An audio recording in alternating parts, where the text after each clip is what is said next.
So I've seen a lot of people talking about how AI is going to change the world and make everyone's job obsolete, and it's not. It's really like a glorified version of Google search and Google Docs. It's not very crazy, but it is very, very effective at certain things. So here's what you can actually use AI for, to, I wouldn't say to make money, but to augment your ability to make money.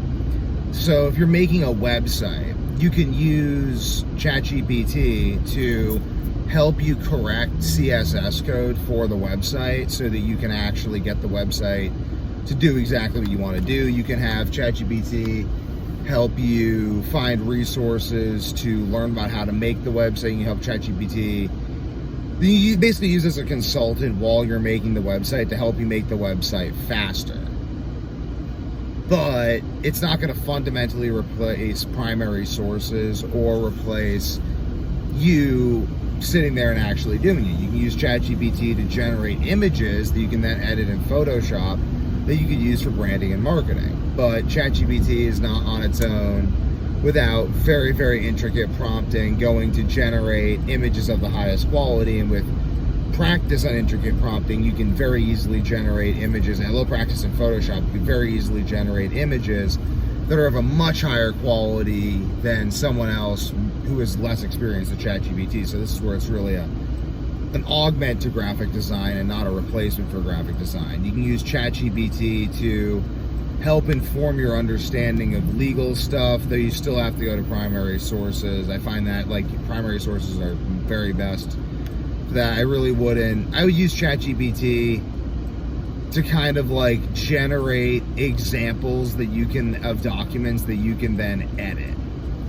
So like a rental agreement, for instance, you could use to generate rental agreements, various like legal agreements and stuff. Like instead of like having to like go use a template of like a contract, you could just use a ChatGPT thing. But you still have to understand what's going on though, because if you don't understand, then you may prompt it incorrectly and you'll get something that isn't what you want or isn't even legal. Like that's very important. You have to actually understand what's going on. ChatGPT is just going to remove maybe 10 to 12 hours of you having to actually draft up things yourself, and it generates things that you can then edit. That's very helpful to understand. ChatGPT could be very useful for someone trying to teach themselves mathematics. They could use a combination of a textbook and then have ChatGPT explain concepts they didn't understand. But still, you have to view ChatGPT as a tool, merely simplifying the process of searching for things and simplifying getting an explanation in certain cases. Maybe giving you alternate explanations to the textbook explanation. Maybe, I think a lot of it's like for hunches. Like if I have a hunch that there's a certain connection between certain things, I can ask ChatGPT to look that up and then search out specific studies after seeing what ChatGPT confirmed, but it also is a confirmation bias engine to a large degree. So that's the thing, is it's really like a confirmation bias engine. So you should really be sure that the way you're thinking about something is square before you go to ChatGPT about it.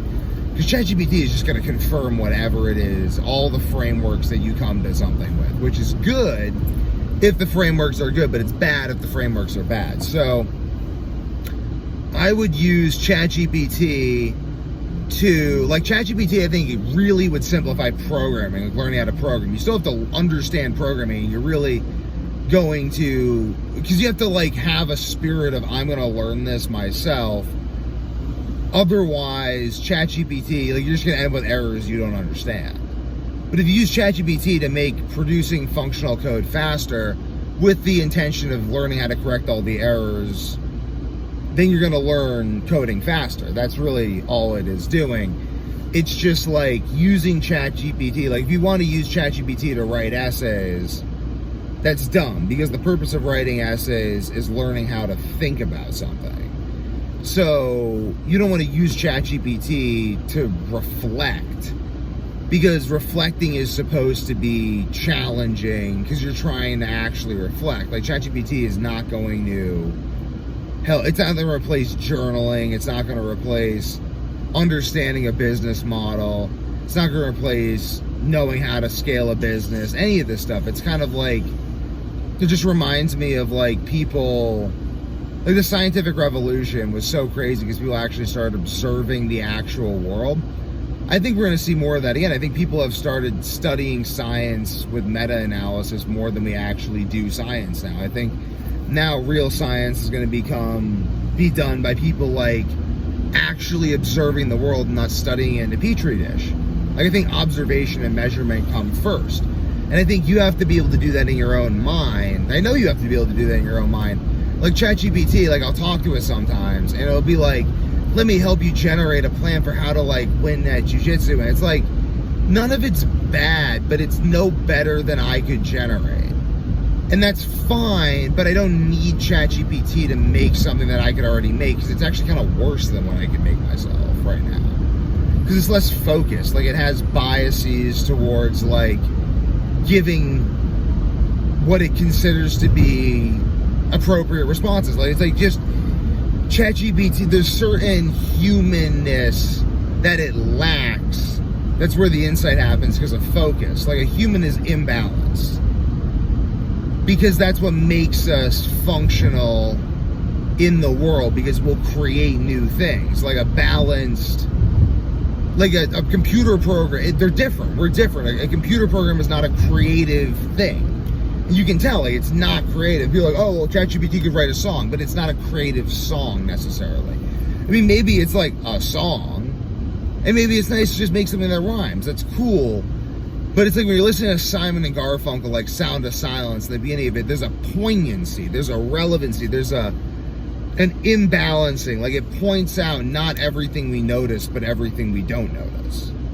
That's something a human being can do that AI can't do. AI sees the world through what we've given it, which is only what we've given it. We don't even know everything we're observing to give it what it's getting.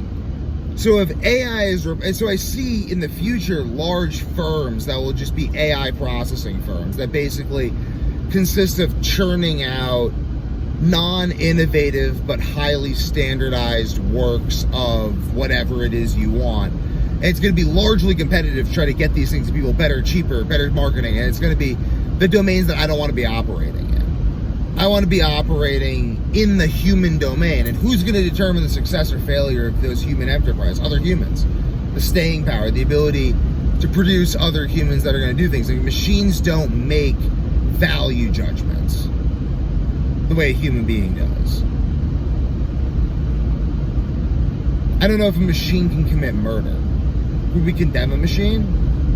Does it mean the same thing? Like we who make this world and would try to unmake it for our human reasons are human. And machines, whatever they may be, have been made by us. And I believe because they were made by us, they depend on us. They emerge out of us. I don't think a machine is capable of generating a system that maintains machines. As much as we imagine the Matrix could exist, I don't believe it could. I think machines would end up building dysfunctional Wallies that would end up unmaking the world. And if we fought them, it would be only because we're so drunk on whatever booze we're making in the Armageddon times that these highly predictable slee stack subordinate organisms, not organisms, because not organisms, but mechanisms are dismantling us. It's like if you don't realize that at 11 o'clock, Wally, the dysfunctional steam engine, slams himself into a giant mountain until his legs break, and he goes back to have them repaired slightly worse, then you're just drunk and at war with other people over access to booze. And it's the Hangover Wars Part 3. So use AI for what it's good for, but don't, as so many are, succumb to the false promises of an intelligence that is as artificial as it is artful. But because of its artificiality is It's like fighting Microsoft Word. It's like if you're trying to like have better penmanship than Microsoft Word, that's a hobby now.